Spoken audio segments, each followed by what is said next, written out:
주한미군 기지에 아프간 난민을 수용한다. 청취자 여러분들은 어떻게 생각하십니까? 미국 월스트리트 저널이 보도한 내용인데요. 한국이나 일본의 미군 기지에 아프간 난민을 수용하는 방안이 검토되고 있다. 이렇게 보도되면서 찬반 양론이 뜨겁습니다. 이 이슈에 대해서 기계적 찬반을 넘어서 국회에서 책임감 있는 논의를 진전시키자라고 강조한 분이죠. 장혜영 정의당 의원 연결해 보겠습니다. 의원님 안녕하세요. 네, 안녕하세요. 장혜영입니다. 네, 오랜만입니다. 잘 지내셨죠? 네, 덕분에 잘 지내고 있습니다. 잘 지내시죠? 네네. 의원님, 조금 전에 제가 소개해드린 것처럼 난민 문제 관련해서 개인 SNS 글을 올리셨잖아요. 네, 네. 그런데 그 이후에 의원실로 항의 전화가 많이 들어온다면서요?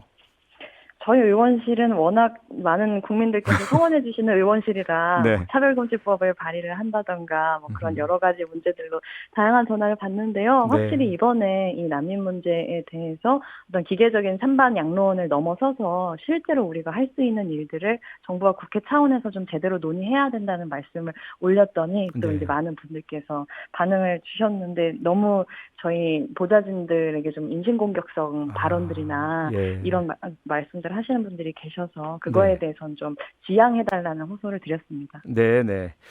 이 자리를 빌어서 전화 의견을 주시는 분들은 다 감사하지만 그 표현은 전화 받으신 분들의 명예나 인격을 훼손하지 않았으면 좋겠다 이런 말씀이시잖아요. 그렇죠? 예, 맞습니다. 네. 의견 개진은 언제나 대환영입니다. 그렇죠.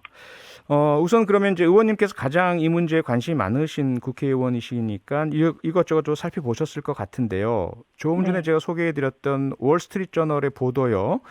주한미군 기지의 난민 수용을 검토 중이다. 이건 사실로 확인이 됐습니까? 정확하게는 사실이 아니라고 확인이 됐습니다. 아, 그, 그렇습니까?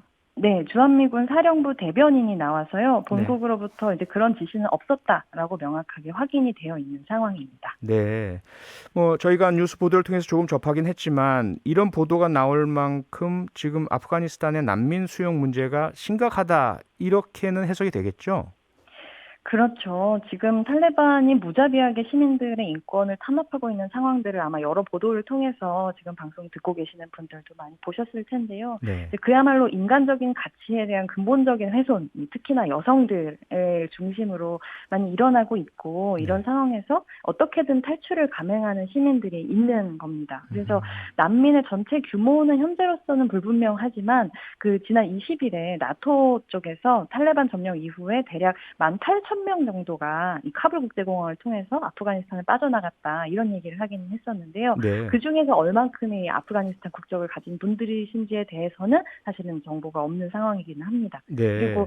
뭐 카불 점령 이후에는 이제 주로는 인접국인 파키스탄, 이란 음, 이런 쪽으로 또 우즈베키스탄 이런 쪽으로 빠져나가고 있는 상황이라고 알고 있습니다. 네.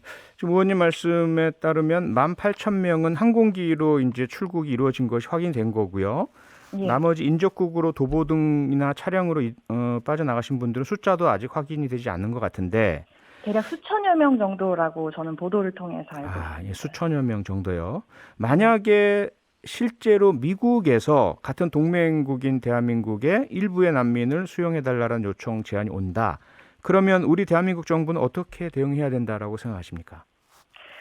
저는 뭐 우리가 한미동맹이 있기는 하지만 네. 기본적으로 난민을 수용하는 것은 주권의 문제라는 것을 미국도 잘 알고 있기 때문에 네. 이제 제안을 하더라도 이제 한국 정부와 긴밀한 협의를 할 거라고 생각을 하고요. 예. 근데 저는 애초에 이렇게 미국이 뭔가 제안을 할 때까지 그냥 손 놓고 있다가 음, 제안이 오면 그제서야 어떻게 그걸 받아들일 건지 하는 이런 수동적인 방식으로 이 문제를 다루는 것 자체에 대해서 좀 이견이 있습니다. 네. 근데 그것보다는 우리가 어쨌든 명실상부한 국제사회의 이제 선진국의 일원이 되지 않았습니까? 네. 그렇기 때문에 이 아프간 정세 불안 자체에 있어서 우리가 제공할 인도적 지원의 내용, 절차 이런 것들을 우리가 자발적이고 또 주도적인 방식으로 정해 나가야지 나중에 미국에서 무슨 제안이 온다고 하더라도 네. 오히려 더 발전적인 논의가 가능하다라고 봅니다.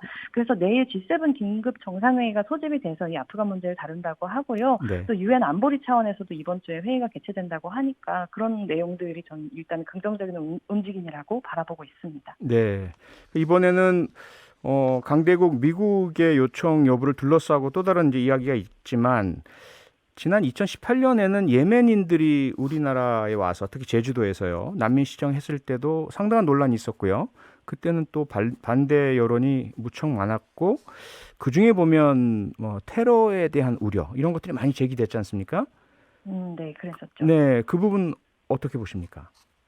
네, 뭐 예를 들어서 난민을 우리가 많이 받아주게 되면 범죄율이 급격하게 올라가게 되는 거 아니냐 이런 종류의 우려를 이제 우리가 워낙 난민 인정률이 낮은 국가이고 하다 보니까 네. 정작 난민법은 만들어진 지 7년이나 됐음에도 불구하고 여전히 이런 종류의 이제 걱정들이 좀 남아 있는데요. 네. 사실 범죄는 내국인들이 훨씬 더 많이 저지르고 있죠. 예. 근데 그렇다고 해서 우리가 인구가 늘어나는 걸 막아야 된다 이렇게 얘기하지는 않지 않습니까? 네네. 네, 그래서 난민과 범죄를 직접 연결지어서 생각하는 것은 일단 근거가 부족한 주장이다라는 말씀 드리고 싶고요. 네.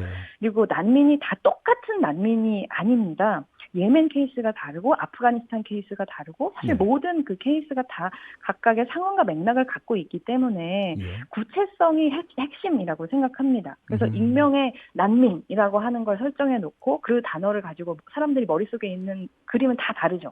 그런 사람들을 받아들일 거냐 말 거냐라고 얘기를 하면 논의가 진전이 될 수가 없지만 네. 적어도 지금 우리가 제1단계로 마주하고 있는 과제는 예를 들면 과거에 우리 정부가 이 아프가니스탄에 파병을 했었을 때 이 예. 재건팀을 거의 20년을 운영을 해왔는데 여기에 협력했던 아프간 사람들이 있습니다. 이분들이 대략 400여 명 정도가 되고 뭐 대사관에서 일하고 우리 부대 안에서 병원에서 이렇게 일했던 분들이기 때문에 이미 신원이 다 보장된 분들이에요. 근데 이분들이 지금 탈레반 입장에서는 한국 정부와 협력한 사람들을 미국의 앞잡이다 뭐 이렇게 생각을 하니까 그대로 두면 굉장히 그분들이 위험에 처해 있는 거죠. 그러면 그분들을 우리가 당연히 난민으로 모셔와서 안전한 어떤 거처를 제공하고 이렇게 책임감을 가지고 행위하는 거는 글로벌 스탠다드라고 할 겁니다. 그래서 네. 우리가 이렇게 책임을 져야 된다고 얘기하는 거에 대해서 반대할 국민들은 단순히 난민 수용에 대해서 찬성하냐 반대하냐라고 할 때의 반대보다 굉장히 다른 양상일 거라고 저는 생각합니다. 아, 예. 상당히 그 개별적인 특수성이 분명히 다르다라는 말씀이시고 아프가니스탄에 우리 부대가 주둔하면서 우리를 도와줬던 현지인들의 안전은 우리의 책임이다. 이런 말씀이잖아요. 네, 맞습니다. 네. 물론 거기에 이 논의가 멈춰서는 안 되겠지만 제가 네. 강조하고 싶은 것은 우리가 난민을 논의할 때 난민이라고 하는 어떤 추상적인 개념을 가지고 이야기하는 것이 아니라 구체적으로 우리가 어떤 사람들을 어떤 방식으로 어디까지 받아들일 것인지에 대한 합리적인 논의가 가능하다. 구체성을 네. 가지고 있으면 이걸 강조하겠다는 겁니다. 네, 아마도 의원실에 또 그 오는 항의 전화 중에 상당 부분은 세금 문제일 것 같은데요. 네. 지금 코로나 때문에 대한민국 국민도 무척 어려운 분이 많은데 멀리 있는 외국 난민들 지원할 돈이 어디 있느냐라는 그런 주장이 있을 것 같은데요. 여기 대해서는 어떻게 생각하십니까? 네, 그렇게 생각하실 수는 있지만 저는 그것은 어떤 난민을 어떤 개인의 문제로 보는 상당히 좀 협소한 시각이다 이렇게 말씀을 드리고 싶습니다. 네. 우리가 어떤 분쟁을 겪고 있는 혹은 굉장히 어려움에 처한 다른 나라에 대한 인도적 개입을 하거나 인도적 지원을 하는 것은 단순히 거기 있는 사람들이 불쌍해서가 아니라 우리가 국제사회의 일원으로서 정치적인 행위를 하는 거다라고 하는 걸 이해해 주셨으면 좋겠습니다. 네.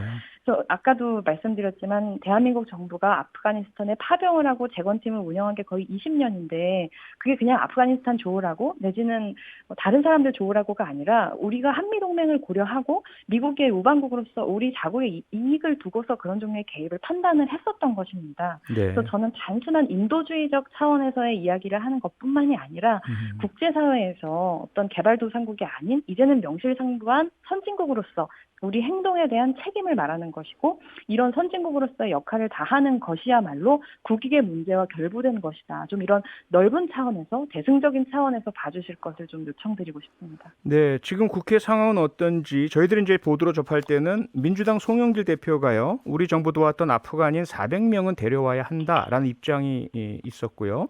그리고 네. 김재원 국민의힘 최고위원도 인도적 차원에서 아프간 난민 받아들여야 한다 이런 입장인 것 같은데요. 전체적으로 같은 입장이라고 보십니까? 짧게 좀 부탁드리겠습니다. 마지막. 네, 어쨌든 송영기 대표가 하신 게 제가 조금 아까 이제 설명드렸었던 이제 협력했던 분들을 시작으로 얘기를 하는 것이고 네. 국민의힘 김재원 의원께서 말씀하신 것도 굉장히 고무적이라고 봅니다. 네. 그래서 오늘도 이제 국회에서 김상희 부의장께서 긴급 소집하셔서 이 아프간 문제에 있어서 어떻게 네. 국회 차원에서 책임 있는 논의를 할지에 대한 간담회를 진행을 했고요. 네네. 앞으로도 이런 차원의 노력을 이어나가겠다는 말씀 드립니다. 네, 오늘 말씀 고맙습니다. 네, 감사합니다. 네, 지금까지 장혜영 정의당 의원이었습니다. 평일 저녁 6시 5분에 여러분을 찾아갑니다. MBC 라디오 표창원의 뉴스 하이킥.